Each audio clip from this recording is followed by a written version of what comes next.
El DSBM, siglas de Depressive Suicidal Black Metal, se trata de uno de los subgéneros del metal más controversiales, y no es de extrañar, ya que esas letras autodestructivas, esa estética basada en lo negativo y ese sonido pesado no están hechos para todos los públicos y pueden provocar cierto rechazo. Life Lover es, sin duda, una de las bandas más importantes de este subgénero, logrando, a pesar de su sonido más vanguardista y diferenciado, influir fuertemente en otras bandas posteriores, como es el caso de las célebres Psychonaut 4 y Sorry. Esta es una banda marcada por la tragedia, las adicciones, varios miembros pasajeros que dejaron su marca en la historia del grupo y la muerte prematura de Jonas Bergqvist, más conocido como Natdal o simplemente B, que creó la banda junto a Kim Carson en 2005. El nombre Life Lover es claramente irónico, y es que, como veremos durante todo el análisis, al grupo le encantaba jugar con las paradojas y el humor negro. Como curiosidad, este nombre fue acuñado por primera vez por B cuando un tipo al que él odiaba lo llamó amante de la vida. Así que dijeron, ¿por qué no? Que la gente nos llame como le dé la gana. De todas formas, no nos van a tomar en serio. Y, actuando guiados por su humor absurdo y oscuro, se empezaron a llamar a sí mismos Life Lover. 10 años después, Kim dio una versión diferente de la historia, declarando que cuando uno de los primeros sellos con los que interactuaron, llamado Death Propaganda, publicó algunas de sus primeras cintas, a ciertas personas que exigían una vibe más true o que adorara la muerte, no les agradó el sonido más relajado del grupo, y los llamaron putos amantes de la vida. Quizás aquel tipo al que Jonas odiaba era uno de esos internautas, quién sabe. A pesar de ser encasillados como Depressive Black Metal, ellos bautizaron a su música con un término propio, Narcotic Black Metal, siendo este un sonido único y alternativo que fusiona elementos del propio DSBM, ya que ellos ya venían de tocar en bandas de black metal, y del post-punk, para tratar temas como la drogadicción, el nihilismo, crítica a la sociedad, etc. Life Lover dio sus primeros pasos con Promo 2005, una demo con un sonido dark ambient minimalista que se debía a que Kim se cortó la mano al golpear el cristal de la casa abandonada donde se grabaron las canciones, lo que se vio reflejado en el sonido de los instrumentos. Esto sumado a muchos otros inconvenientes provocados por una noche de mucho alcohol y muchos cortes. A pesar de este incidente, Life Lover fue una banda que se preocupaba bastante por tratar cada canción adecuadamente, lo que originó un trabajo memorable, de mucha más calidad y que trascendería en el género gracias a su sonido único y agónico. Así es, estoy hablando de Pulver, que hoy, día 25 de julio, cumple 20 años. Y qué mejor que uno de esos análisis que tanto me gustan para rememorar este emblemático lanzamiento. El título del disco significa polvo en sueco, aunque en el argot de Suecia también es una palabra para referirse a drogas estimulantes como la cocaína o la metanfetamina. Y es que sí, el Narcotic Metal es así, Life Lover es así, y los miembros estuvieron drogados, borrachos o de resaca durante todas las grabaciones, lo que se nota al escuchar las voces de Kim, aunque pasa desapercibido debido a que es normal escuchar voces así de dramáticas en el género. Otra pieza clave para el disco fue la introducción de 1853 para las voces en las partes de speech, que le dieron un toque especial al estilo de otras bandas posteriores como Apathy. La portada, o mejor dicho, portadas, también son un elemento fundamental e icónico. La protagonista de las mismas es Eleanor, una amiga que admiraba bastante a Kim, por lo que accedió a la sesión fotográfica sin ningún inconveniente. En la portada más icónica, Eleanor aparece desnuda y bañada en sangre, concretamente sangre de vaca que la banda compró congelada en una carnicería local, y tumbada en un campo de anémonas que actualmente ya no existe, ya que fue demolido y reemplazado por grava y tierra, al ser más sencillo de mantener. Por otra parte, tenemos una portada de Eleanor encima de una gran roca. Originalmente, las canciones de Pulver fueron grabadas en esas cintas clandestinas que mencioné antes. Dichas cintas, de una forma u otra, acabaron llegando a manos de algunos sellos, lo que permitió que se pudiera grabar el álbum en condiciones y que se estrenase por primera vez aquel 25 de julio de 2006 bajo el sello Watauga Rex. A continuación, procederé a comentar cada canción una por una, centrándome principalmente en la letra y en el significado del álbum, aunque ya os digo que el sonido es algo imprescindible y variado, también digno de mencionar y, por supuesto, de escuchar.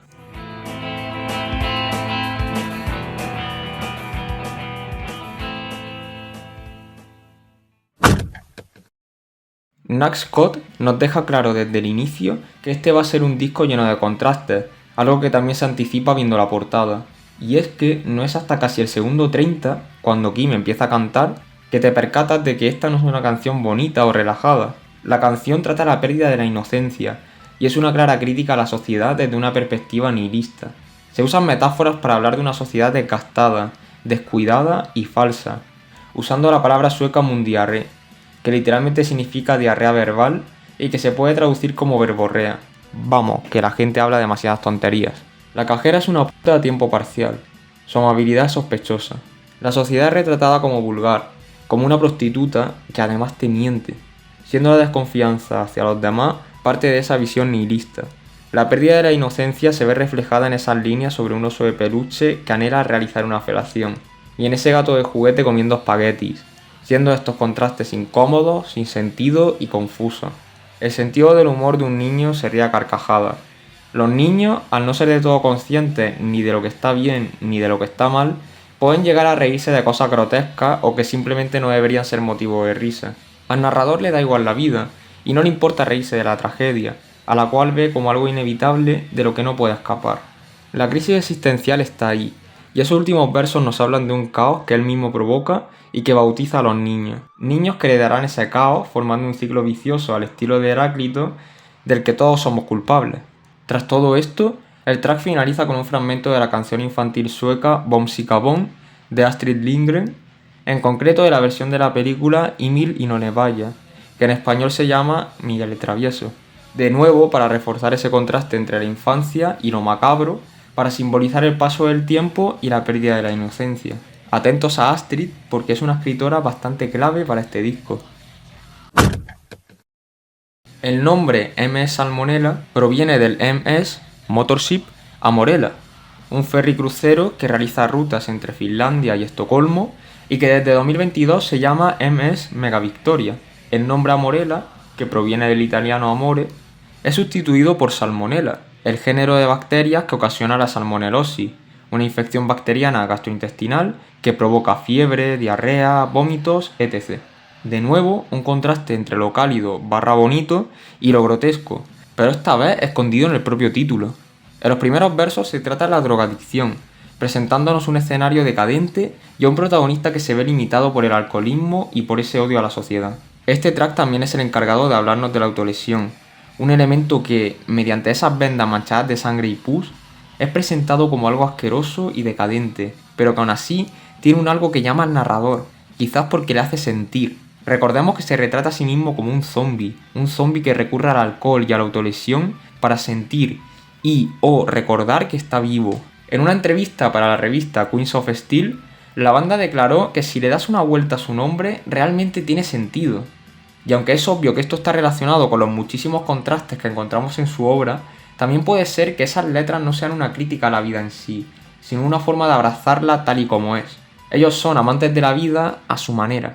Nietzsche decía que la estética y el arte eran el método más útil para acceder a lo real, a una realidad trágica y caótica, lo que él llamaba lo dionisíaco. Esto no significa que no haya aspectos buenos, pero sí que no se debe esconder la parte mala, porque eso es una forma de negar la vida. Life Lovers son los amantes de la vida porque no maquillan la realidad, nos muestran su día a día tal y como es, lo que estrictamente abarca todos esos aspectos negativos. Es por eso que, a pesar de que el álbum en su totalidad me parece muy personal, es este tema, gracias a explorar los problemas con las adicciones y automutilaciones, el que se me hace más íntimo. Para finalizar, también se nos introduce un elemento que puede pasar desapercibido, pero que es clave para Life Lover, el mar. Este mar, naturalmente, se trata del mar Báltico, que baña Suecia con sus frías aguas, con una temporada de hielos que se extiende durante muchos meses y que provoca que el mar siga lidiando con bloques de hielo que se resisten a desaparecer meses después. En este álbum, el mar simboliza la vida misma, y ese título relacionado con una embarcación no es casualidad, ya que el narrador es un marinero que debe lidiar con esos cubitos de hielo que dificultan el viaje y que provocan que quiera saltar del barco, siendo ese último verso un adiós, escenificando un suicidio. Un par de curiosidades son, primero, que en este track se usa un audio extraído de la película Happiness de 1998, concretamente una escena en la que Bill Maplewood, un terapeuta que tiene una doble vida como pedo, sueña que dispara a inocentes en la vía pública. La segunda curiosidad es que esta canción reapareció un par de años después en el disco Erotic, pero reproducida al revés, siendo renombrada como Need Lot. Mit Opna Ega retrata las relaciones sexuales como un método de escapismo, de tapar el vacío de una existencia triste o sin sentido. No se trata de algo romántico, sino de un placer carnal, semillas de vida, llaves de muerte. Su semilla origina una nueva vida, pero a la vez condena a la que nace a vivir en un mundo decepcionante y cruel, con una muerte inevitable añadida. Y, si nos vamos a lo literal, también hay riesgos como el de contraer una ETS que pueda arrebatarte la vida. Básicamente habla del sexo desde una visión pesimista. Ella solo quería más y más, escupió en mi ojo abierto.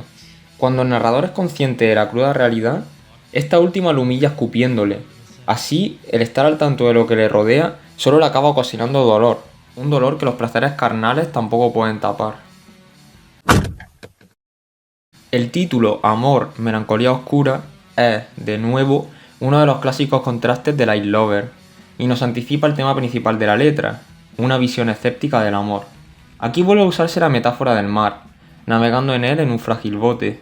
Amarro una enorme roca a mis pies, me ahogo en un mar de melancolía negra. Es él mismo el que se lanza a la oscuridad, símbolo de autodestrucción, quizá haciendo alusión de nuevo a las autolesiones. Uno o varios amores pasados hacen que el narrador sienta nostalgia, tristeza y un gran peso del que no se puede liberar. Borda's Night es una canción sobre la monotonía.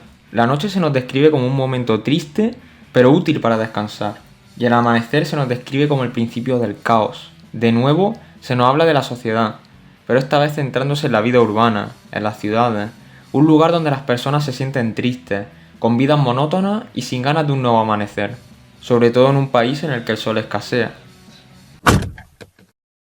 Llegamos a la mitad del disco y en esta nos encontramos la pausa tras el sexo, un interludio instrumental de dark ambient con un sonido desolador que funciona como una pausa incómoda o desconexión de la realidad tras el desastre, dando paso a una segunda mitad más centrada en la reflexión, tal y como esas noches en las que nos quedamos sentados en la cama sin pegar ojo y dándole vueltas a todo angustiados. Es básicamente una reflexión suicida. Stockholm vuelve a hablarnos de la vida en la ciudad, donde nos encontramos a un rebaño vacío y depresivo. El metro representa la monotonía, en él se plasma ese trayecto de todos los días hacia el trabajo, hacia casa, un trayecto que termina asfixiando porque estás atrapado en él. La ciudad es negra, tanto en el ámbito metafórico como en el literal si es que hablamos de Estocolmo en pleno invierno, fecha en la que la ciudad puede tener hasta 18 horas de noche. Todo brilla, ya que es la gran ciudad, pero es un brillo melancólico, artificial, no vale la pena, nada y todo en desarmonía. ¿Es hermoso o repugnante? El narrador busca significado en un entorno que carece de significado. Esa pregunta retórica es una dualidad interna. ¿Y si en realidad disfruto del confort y de la monotonía a pesar del dolor que estos traen consigo? El campo de flores, un sitio alejado de la ciudad, puede ser un spot para reflexionar sobre la caótica vida urbana antes de morir. Por eso las chicas se desangran. De nuevo, me gusta esa idea de una reflexión en soledad, la reflexión de un suicida. Sonda sigue manteniendo el foco en la vida urbana. La elección del domingo no es casual, ya que es el final de la semana. Un domingo que el narrador ve como una oportunidad para escapar de la monotonía, del ciclo, aunque sabe que tras el domingo viene el lunes. Vuelve a salir el sol y vuelve la monotonía. Cuando llega la revelación, se da cuenta del ciclo al que está condenado, y así la ansiedad vuelve. Heren's Hand es una reflexión sobre la figura de Dios, describiéndolo como algo malo, alguien que te controla y que no te deja ser libre. Así, Dios no es más que una personificación de la culpa. Estás solo, pero también está Él, por más que intentes hacerlo desaparecer. Él siempre será parte de ti, quizás porque ese Dios del que estamos hablando eres tú mismo. Es esa voz interior que te recuerda todo lo malo. La culpa te ata, y aunque odias la realidad, te resignas ante ella. Imposible de odiar, imposible de amar. Sabes que esa voz te está diciendo la verdad, por más que te duela. Los sentimientos están a flor de piel, todo se mueve y todo está quieto. Una dualidad que nos describe cómo los pensamientos pasan a gran velocidad y se sienten tangibles a pesar de que él está ahí, tumbado, en ese campo de flores. Todo para finalizar con este verso sugerente y romántico, la muerte como escapismo. Este track está compuesto por canciones extraídas mayoritariamente de películas infantiles basadas en el universo de historias de Astrid Lindgren, autora que ya mencioné en el primer track. El tema pretende ser choqueante y trippy, mezclando lo irónico con un tipo de viaje de droga, y, aunque es ambiguo y abstracto, yo lo veo como otra reflexión, esta vez sobre la infancia. La primera canción que se emplea es la clásica Vor Påskeället y nos habla sobre la llegada de la primavera. El segundo audio, ese que habla sobre el pudín de pescado, proviene de la versión de la canción Je mi Mirasot Bula que aparece en la película Madekin på Junibaken.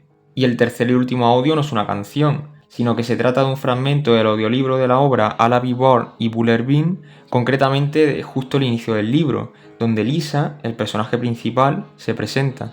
Según leí en una discusión de Reddit, quizás este tema es un homenaje a la banda underground Boots of Infinity, que también usaba fragmentos de programas infantiles suecos.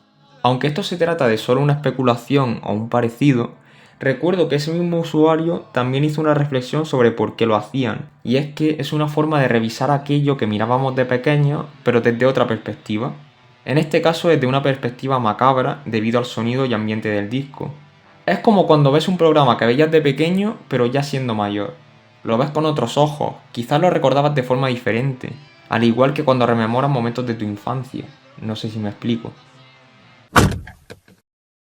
El próximo amanecer, al igual que Sonda, es símbolo de un nuevo inicio de dolor. El frío del vasto mar pega fuerte y se reflexiona tras el caos. Aquí se centra en los terceros, en cómo esa tendencia a la autodestrucción del narrador afecta también a los demás. Los pensamientos que pasan por la cabeza del narrador durante todo el disco por fin dejan de afectarle directamente a él. Esto debido a que piensa descargar todo su dolor en alguien para quitarse esa carga de encima. Esto es algo premeditado, no un simple momento de locura, y viene alimentado por un sentimiento de soledad tan grande que le hace creer que la única forma de que alguien comprenda su dolor es haciéndole daño. Así acaba con la vida de otra persona. Ese frío del mar, ocasionado por la tristeza, se materializa en el frío de su cuchillo, y ya no habrá un siguiente amanecer para esa persona. En Xenon Dig vuelve a ser una contradicción irónica, pero esta vez camuflada. Digo esto porque la canción no habla sobre otra persona, sino sobre él mismo. Según mi interpretación, el rol de narrador esta vez es relevado por la vida misma, por esa realidad cruel que lleva criticando durante todo el disco. Esto justo en el tema que cierra el álbum para finalmente acabar con la vida del protagonista, que lleva anunciando su suicidio desde varias canciones atrás.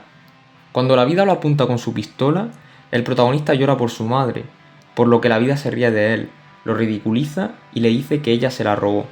Esto representa la pérdida de la inocencia. El individuo se ve solo ante la inmensidad de la realidad, sin una figura materna que lo guíe y que lo enseñe a vivir. El protagonista trató de hacer frente a sus problemas mediante la autodestrucción, llevando una vida marginada, una búsqueda de identidad extraña e inútil. La vida se ríe de él, le gusta que sienta ansiedad. Quizás, al igual que él disfrutaba del dolor de su víctima en el track anterior. Tras esa vida de exclusión y de aislamiento, nuestro protagonista decidió dejar de ser el mismo con la finalidad de ser aceptado e incluido. Pero en 1853 se marca un memento mori de manual, recordándole que esos intentos por dejar de ser él son inútiles, y recordándole que la muerte nos llega a todos sin excepción. Una crítica a una sociedad podrida que va a seguir podrida aunque intente taparlo con identidades artificiales, haciendo Kim un especial hincapié en esos metaleros true que desprecian todo lo que no adore a la muerte, pero que en el fondo le tienen miedo a morir. Finalmente, el álbum acaba con el único fragmento de todo Pulver que no está en sueco.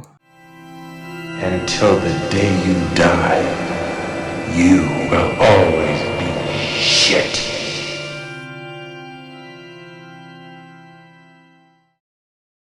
Para finalizar el vídeo, sería conveniente hacer un repaso de todo lo hablado, pero es que ya lo he dicho todo. Sí, es un disco muy conocido en la escena, con una portada icónica, pero creo que realmente la gente no es consciente del todo de lo importante que fue esta agrupación. Una banda que sudaba del qué dirán y de las etiquetas, que decidió hacer su propia movida, convirtiendo en sonido lo que sentían y lo que vivían. Lógicamente, una vida para nada correcta y para nada recomendable. Dándose la casualidad de que por ahí había un género llamado Depressive Black Metal que se acomodaba mucho a lo que hacían y que bebió mucho de ellos a la hora de la creación de nuevos grupos en los años posteriores. Este vídeo también va dedicado a Vi, que se fue con apenas 25 años por una sobredosis. Esto justo cuando su gran talento solo iba en ascenso, porque sí, a pesar de todo lo malo, él era un genio y un músico muy talentoso. Tanto que Life Lover decidió disolverse justo en el momento de su muerte, ya que sin él ya nada sería lo mismo, y porque las canciones nacían en gran parte gracias a sus emociones, ya que era un proyecto personal.